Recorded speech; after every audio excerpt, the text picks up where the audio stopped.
What do you mean your first energy was righteous? The first energy that was graced upon me was by my brother AG the Coroner. He's a MC out of East New York. He's a dope one. Yeah, Yeah. formerly of the Outdoorsmen with Mayhem Loren and Action Bronson, and he was the first one to reach out to me, and this was over social media, out the blue through a DM, and this was during the summer where Rock Marciano had signed him to Man Bites Dog Records at the time. And if it wasn't for AG reaching out to me to ask me to be a part of his team, everything that I'm a part of now, it wouldn't have started without that first DM. So, What did he reach out to you for? well, he reached out for me to be a part of his street team, help him, promote, his music, help, and excuse me, A&R, things of that nature. Just, be in his corner. So that's what I did at that time. And What were you doing before that with your life? beforehand, I was working 9 to 5. I was working for a local neighborhood pharmacy where we delivered pharmaceuticals, and at the same time was doing, home check-ins on their nurses, on the registered nurses, making sure they were doing what they're supposed to do with our clients. And, most of the day doing visits and riding around in the van, the phone was entertainment. And Twitter was really a thing at the time where, at this time back in 2012, 2013, Twitter was definitely a different place. It's not, Yeah. what it is now. That's when I used it. I don't use it now. Yeah. But I still use it now because there's still a core people that I've met, through that app that we're still cool with to this day, and we'll still build on things and support each other on whatever endeavors we're into. So, that's what I do. Pass time through the day. We talk about the music we love and things of that nature. And I was so heavy on Outdoorsmen and AG at the time. So you were just a fan at that point. Yeah, man. I was just a fan. You know what I'm saying? From Action Bronson to, J Love to Mayhem Loren. Like, that's what I was listening to. Spit Gems, all them cats. And AG reached out. He was like, yo, you seen Rock sign me? And I was like, son, that's huge.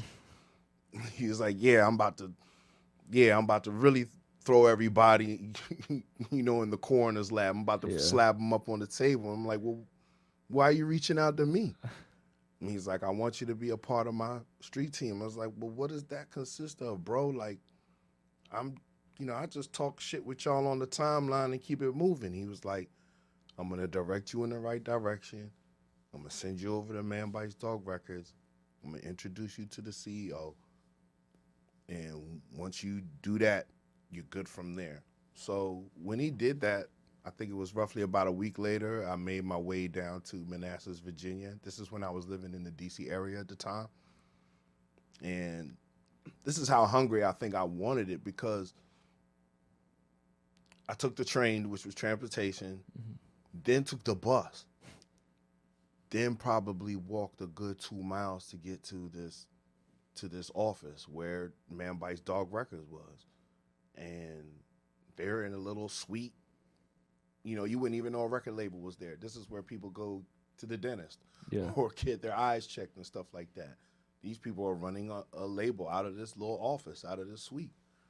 And the CEO at the time, Ryan Lynch, he interviewed me, and right there on the spot, just off AG's word in my interview, he was like, all right, you part of the team. And July 2013, that was ever since, man. We've been rolling, we was rolling ever since. And then, of course, I grew into, other things. Do you ever, going back to that moment, was that something that you had, like, always wanted, like you saw in your future, or was that like a total, like, life-changing path? Honestly, it was a total life-changing path. Were you lost before that, or did you have a path? I don't think I was lost. I think I was content with where I was. I was just working a 9 to 5. I'm raising my babies. You know what I'm saying? I'm in a relationship. I'm just keeping it moving. And Twitter at the time was just you know, a thing to pass time. You know what I mean? So I could say it was probably maybe something full circle because when I was younger, I was in a singing group. Oh, were you? Yeah, and Like a boy band or yeah, like like a boy band. We we looked up to New Edition. Like that's Okay. who What was the name of it? It was Electrical Youth. All right. If I look it up, could I find it? I highly doubt it. Okay. All right. I wasn't sure if I like. If anybody who has any kind of like footage, it would be my man Junior Bynum or Carlos Lee. Peace to my brothers, they're still out here. And being I'm from Ghana, West Africa, you know, my parents, you know, really didn't take to entertainment. Your thing was supposed to be about school, listen to your parents, and keep it moving.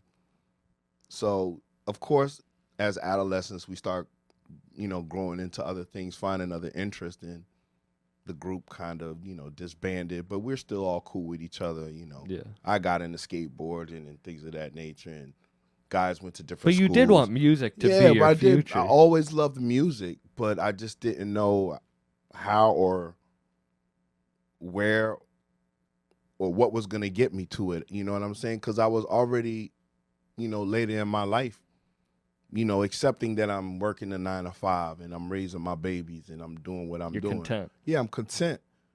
But AG sparked something in me. And when I got to That was a very thin veiled shield. Like Yeah. if you did all that just Yeah. there was something brimming. That Yeah, volcano was so gonna much. blast sometime. Yeah, big time. And I can think that the people that I've, you know, made relationship with off Twitter, just talking music and keeping me abreast of things and Yeah. just keeping, you know, the excitement for me instead of me just being stuck in one place, it helped.